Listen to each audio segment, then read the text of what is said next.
Hey, what's going on? Welcome back to Trading Options Network. Today's been a pretty boring day, quite honestly. We've had things pretty much go sideways, gone up and down, but again, it seems like we're going to be ending where a lot of our positions have started. So that being said, of course, everything here is for educational purposes only, not the opinion of Trading Options Network. And as always, be sure to like, follow, or subscribe to your favorite social media platform to stay up to date with everything. That being said, let's go. All right. Let's go ahead and see where we are with the S&P here. Get rid of that.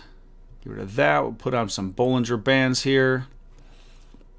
Now, some of you may be wondering also why, the charts are always changing. So I actually share this with a few other traders. So if you were wondering, that's why. But that being said, let's go ahead and get this saved up. Here we are. All right.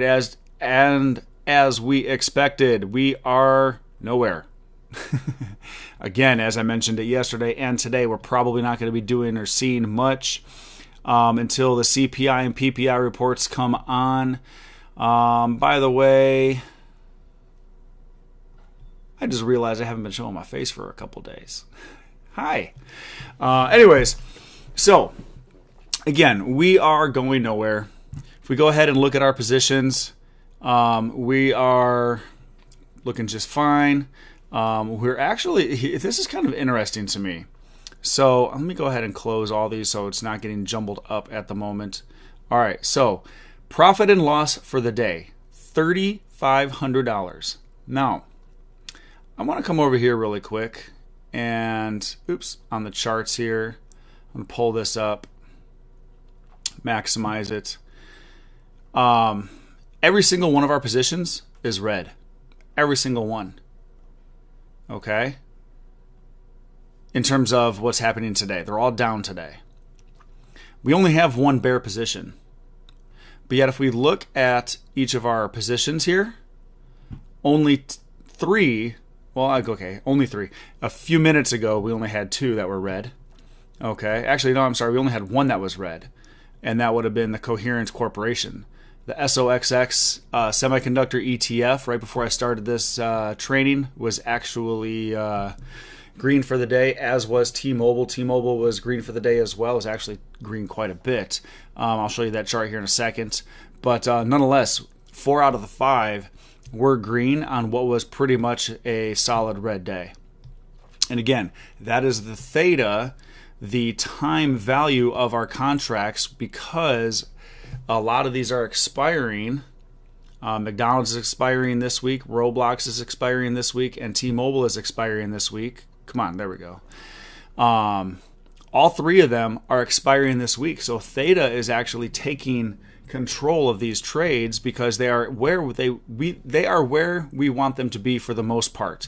McDonald's is currently trading at $245.29. Our target price is $245. Okay, Roblox, our target price was $39. It's trading at $39.60. So that's great. So again, theta is starting to come into play because we are close to our targets. The only one that's really not close, T-Mobile, it's actually retraced back down to 178.81. Let me go ahead and pull it up really quick. So T-Mobile was looking scarier early on, okay, and then it went way up here. It actually hit a high of 180.31, and then it retraced $1.50 again. So it's definitely going up and down here. I'm not, again, too worried about it because we are still profitable for the trade. Considering, it may look right here, again, it says we are profit and losses since opening this trade is $839.50, but that's since we rolled it. Since we opened the trade, we're actually up $632. So that's great. I'm not too worried about that right now. And again, tomorrow, if it starts rolling down more, then we'll probably go ahead and close the trade. But this could just be a random day where there's a lot of indecisiveness. People, we wanted to bring it up, we wanted to bring it down. No one's really taking control. I guess technically speaking, you can say the bears have controlled the day so far, but have they been controlling the stock? Not at all. So it could just be, consolidating here, and then, by the end of the week, it could continue to move up. So again, we just kind of have to take this one as is. I still like where the trade is at. We're still above support. There's no reason really to panic yet. Now, if we gap down tomorrow again, maybe we close the trade, and ultimately maybe we will close this trade being essentially even. I'm not too worried about that. Again, we've had some other trades. Roblox up $7,200. McDonald's up about $2,000. The Coherent Corporation, we have 38 days till expiration. So again, I'm not tripping on this one yet. It did have a kind of a nasty day, but it has come back a little bit. Okay, so as you can see here, if I just go ahead and pull this one down a little bit here, it was down a lot more. It actually did hit a low of 74.08. So I never got that trigger because it never actually hit 74. That's kind of my point, is 74 is going to be acting as support right now, whereas it previously was acting as resistance. So, it started bouncing back up. So that's a good sign. That's exactly what we would want to see from a bullish stock. When we have a bullish position, when it does kind of have a retracement like this, how is it going to respond to that retracement? In this case, it's responding perfectly. So we like that. We're going to continue to watch this as it goes up. I mean, it's up $1.50 itself. Which is what? 1% would be 75 cents, so 2% is up 2% from its low of the day. That's a great bounce off of support. So we like this still. Again, I'm not worried. The trades are looking great. I still don't think we're going to be opening up any new trades because, again, we have the CPI and PPI data coming up. Doesn't really look like Powell's testimony did anything today, so there's not really much to talk about, is I guess what I'm trying to get at. Our trades are still looking fine. Okay, I'm not going to be entering into any trades right now while everything is moving sideways. For the most part, while the market just is being indecisive, there's no reason to open up those trades right now. Sometimes holding cash and being patient is your best friend. So ultimately, I did want to point out one thing. I made a comment, maybe must have been on Saturday when I did the end of the week training. It would make sense that I had said it then, where I said, based on a lot of the earnings from last quarter and what they were talking about, based on the CPI and PPI data and everything, that I would not be surprised if this quarter a lot of companies were having worse earnings calls. And not necessarily because they weren't being profitable. They might still be beating their numbers, but it's more or less the outlook for the upcoming quarter. That can have just as much, if not more, of a what's the word I'm looking for right now? That can have just as much, if not more, of a impact on the stock than just the earnings itself. So if we look at Helen of Troy, this is a company that did report earnings today, and it is down big. Now, obviously, this is not an Amazon or a Tesla or even one of the banks. This is Helen of Troy. Probably have never heard of it. It's out of the consumer defensive sector here. But nonetheless, it is down 28.7%. It's a big drop. Now, again, it's one stock. It's just the start of earnings. But would I be surprised personally if we saw a lot of companies not dropping 28, 29%? It just continues to want to move down right now, it looks like. But the bottom line is, with earnings coming up, I would not be surprised if we started seeing a lot more companies having some pullbacks here in the near future. I mean, let's be honest with ourselves. The market itself has just been on a tear since November. Right? Since November started, it has been going absolutely freaking nuts. From that low of 409, We are now at a high. We hit another all-time high today of 557. 557.18. So from 557, I'm sorry, 409 to 557.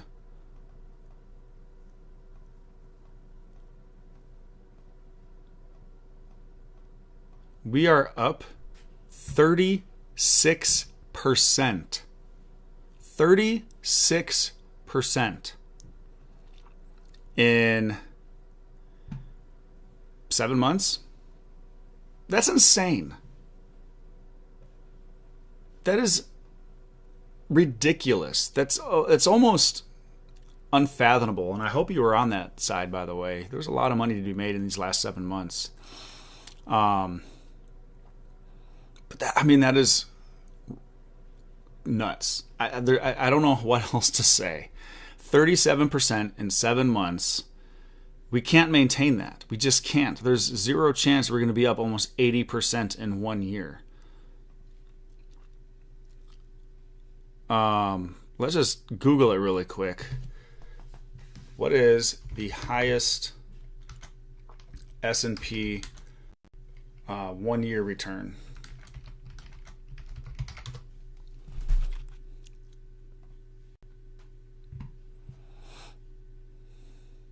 All right, let's see here. Well, these are just showing. All right, record. 1 year S&P percentage return. I mean, I don't know what necessarily to Google if it doesn't want to tell me, or if it's not going to be easy to find. I would have assumed it would have been a lot easier. But all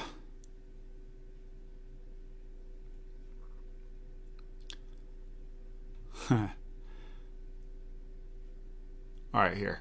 We'll just figure it out ourselves. S&P annual returns by year. There we go.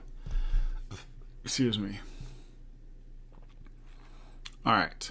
So, let's see. 28. 31.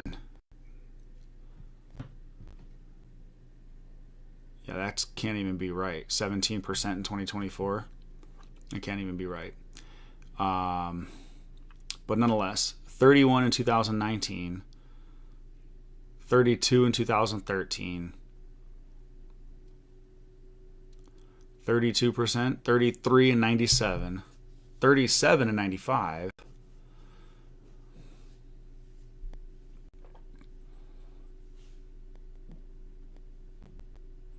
All right, 37%. Oh, 43 all the way back in 58. 43, 52 and 54.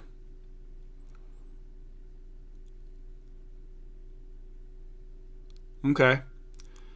So, yeah. I mean, we have definitely had some. You can actually pull it up on here. SPX, enlarge that, maximize the cell. Let's look at the years. It looks like we're going to have to make our own. Add time frame. Year, time interval, max available, add, apply, okay. Let's go to the max per year. All right. So as of right now, we are up. Where's the return? That's for the day at the very top. Why isn't it? Let's see. Open, high, low, close. It says return is 908.64. Doesn't actually have the percentage anywhere. That's kind of silly. But nonetheless, I mean, we can do the math. We're up 908, 55.76.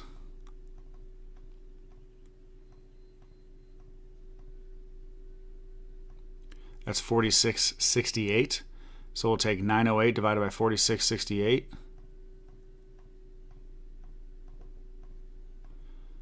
All right, so it's up about 19%.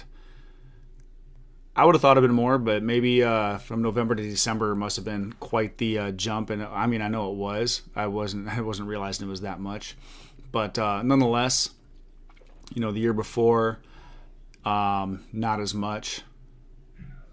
Well, percentage-wise, it was actually probably higher than it is right now. But again, we're only 7 months in, not even a full 7 months into the year yet. I mean, we could literally almost double this. That's insane. Gosh, man, I really wish it would show the percentages here, but it doesn't, unfortunately. So I'm sure there's probably a setting, but nonetheless, I mean, look at how exponentially this just has been taking off in the last few years. I mean, it's insane, and you want to understand why everything is so bad and why inflation is so bad. This is why. Things are growing at exponential, rates, while income is not. Income's been pretty flat. So, anyways, we're getting a little bit deeper than I'd like to get right now. But, again, we have earnings coming up. Who knows what earnings are going to bring? It could just bring more, highs and everything. And quite honestly, I wouldn't be surprised, but at the same time, I would not be surprised if a lot of these companies started, talking a little bit more about, the upcoming quarter or quarters, and things started to retrace a little bit. I mean, it's kind of scary how high it's getting. I don't know why this is here. Let's go ahead and get rid of that, delete that. There, that's a little better, but nonetheless, where we go from here, God only knows. According to the chart, we have to still stay bullish, so we're going to remain mainly bullish. Again, we have 4 bull trades on. We have 1 bear trade. Everything is looking good. We're going to continue to monitor everything closely. And, until tomorrow, keep an eye out for some text messages for any potential trades that are going to be coming out. I wouldn't necessarily be super surprised if you don't see anything from now until later on at the end of the week when the CPI and PPI data do come out. If the PPI data and the CPI data comes out hot, which I don't expect it to, but if it does, then we're absolutely 100% going to see a retracement in the market. So, but if it's as expected, which I think it will be, or even better than expected, then the market can just continue to go up until a lot more of these bigger companies start reporting their earnings. And then that's going to start taking control of what the market does. So there's a lot of things coming up here in the next couple of weeks. There's going to be some volatility. I can pretty much guarantee you that. All we have to do is just watch the chart, okay? Volatility or not, we just watch the charts. We are technical traders. The charts will tell us what we want to do. We just got to listen. That's it. We have to listen. Do not try and guess highs and lows or, reversals or anything like that. We just trade the charts. That's all I have for you guys today. So until tomorrow, I hope you guys have a great rest of your afternoon. Take care now.